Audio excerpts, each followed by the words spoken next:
Erectile dysfunction. You heard me say it. Nobody wants to talk about it. And it used to be only something that was common amongst men over 40, 50, 60. However, it's slowly turning into a silent disease that has no age limits. Erectile dysfunction isn't just about sex. It's about your vascular health, your hormones, your stress factors, your confidence level, and most importantly, how you're building your lifestyle as a man. I've been a coach for 30 years and I've coached thousands of men. I've heard it all. More guys are struggling with erectile dysfunction, and it's not just in their 40s, it's getting even younger, in their 30s and 20s. So in today's episode, I'm gonna break down what erectile dysfunction really is, why it's becoming more common in men, especially under 30, what causes it mentally and physically, and most importantly, how to fix it, or better yet, how to prevent it. So make sure you stick around to the end of the video because the last point I'm gonna talk about is something that no one's gonna tell you, not even your doctor.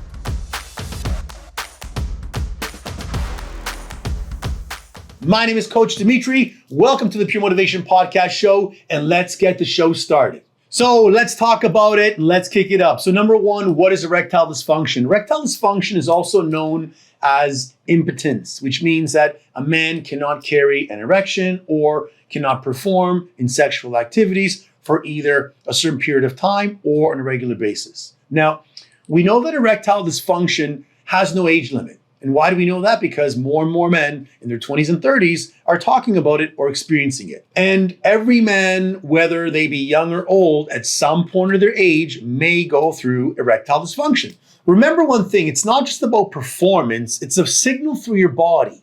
And a lot of men don't pay attention to this. They may say, you know what? My partner's not getting me excited. I had a long day at work, but it goes beyond that and you need to pay attention. And one of the big factors of why it's becoming more common is lifestyle choices in terms of people having higher stress levels, alcohol, poor sleep. According to Dr. Justin Human, he says, I see 5 to 10 guys under 35 every day with erectile dysfunction. It's more common than people think. Dr. Tobias Kohler, the quote, erectile dysfunction is the first sign of poor cardiovascular health. So you want to pay attention to the early signs. If you've noticed over the past few weeks or months, you've been having trouble. So number two, let's talk about why it's so important, why men don't talk about it when they should talk about it. One, erectile dysfunction is embarrassing. It's something that you don't want to come out, especially when you're talking to your spouse or even your closest buddies. It's rarely discussed. It's a topic that you can't really bring up at work, at the coffee shop, or anywhere and tell your people, hey guys, I'm actually suffering from not being able to get it up. That wouldn't be too cool.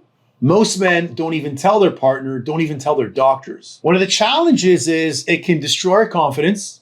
It creates distance in your intimacy with your spouse or your loved one. And the part that bugs me is it even leads to fertility issues. So it creates a shame type of relationship internally with every man that has this or experiencing it. And all that's going to do is create more stress for the person that is dealing with it. No one's talking about it. It's taboo. It's a silent epidemic. And that's why I'm bringing this episode to you. Number three, what causes it and what ages? So I'm going to break this into two sections. And this is how most of the doctors that I've researched talked about it.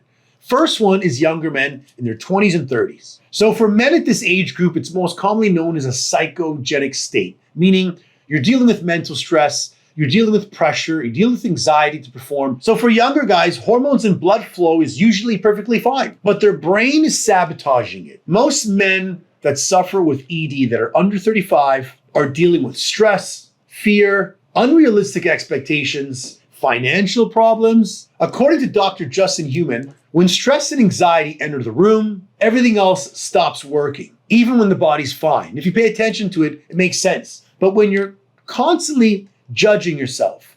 And most men 40, 30 and under are dealing with identity crisis. They're dealing with imposter syndrome. That's going to have a big effect when it comes to your erectile dysfunction. When it comes to men over 40, 50% of men over 40 have erectile dysfunction or some form of it.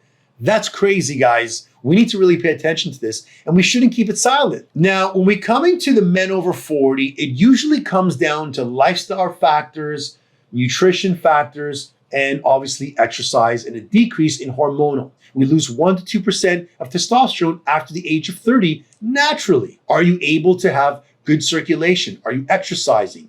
Are you training? So we're going to talk about testing and diagnosis now. Now, what your doctor is likely going to tell you is there's no real specific blood test you can take. If you have a problem, that's good enough. And you can just say that. Dr. Martinez gave a really good checklist that I'm going to run through you guys right now. And if one or more of these items are present, hey, you got to pay attention to this podcast. So 1, you're not waking up with regular erections. Number 2, you lose your erection during sex. Number 3, you don't have the desire to have sex. If you can't maintain an erection all the way through your intimacy, or you have orgasm issues, but if you're struggling with any one of these 5 items, it's time to get checked. Take a detailed history of your lifestyle. Go get blood work done. Go get a hormonal check. Check your lifestyle factors. What are you abusing? Or what are you using to mask the challenges and stresses in your lifestyle? Smoking, alcohol use, antipsychotics, prostate medications, all these will have an effect. And possibly refer to a urologist. And your doctor needs to evaluate all of this. So next we're going to talk about the culprits. Number 5, the big 4 culprits that are killing your testosterone. So let's talk about the first one that really pisses me off the most, processed foods. High sugar, trans fats cause inflammation that kill blood flow. Processed foods disrupt nitric oxide production. No vasodilation, weak erections. It's pretty common. Processed foods increase your fat content and increase the fat on your body. The higher your fat, the higher estrogen, the lower testosterone.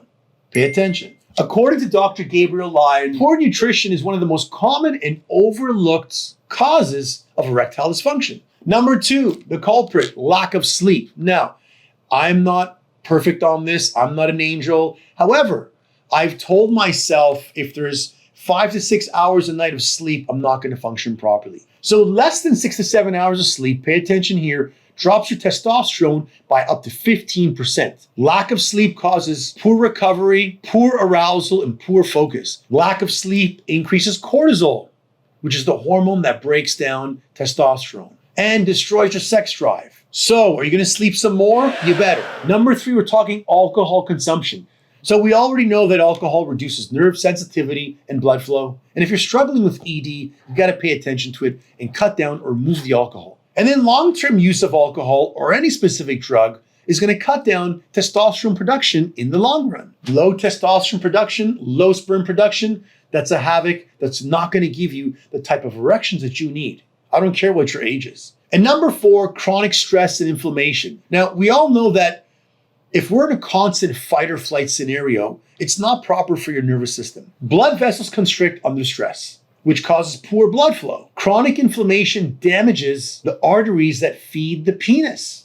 Anxiety can literally block an erection. Now, we're moving to topic number 6, and we're talking about how to fix erectile dysfunction, how to fix the muscle, mindset, and movement. And it all starts with training your body and reclaiming your manhood. We know strength training boosts testosterone, boosts confidence, and boosts blood flow. Men with more muscle tissue have been known to get better erections, have higher sex drive, and have higher energy. Another one is there are too many unqualified people selling fake cures to people with erectile dysfunction. Erectile dysfunction, gents, can typically be treated simply and effectively. Typically, the treatment ladder when you go to see a doctor or you go to see a specialist is going to involve 6 states here.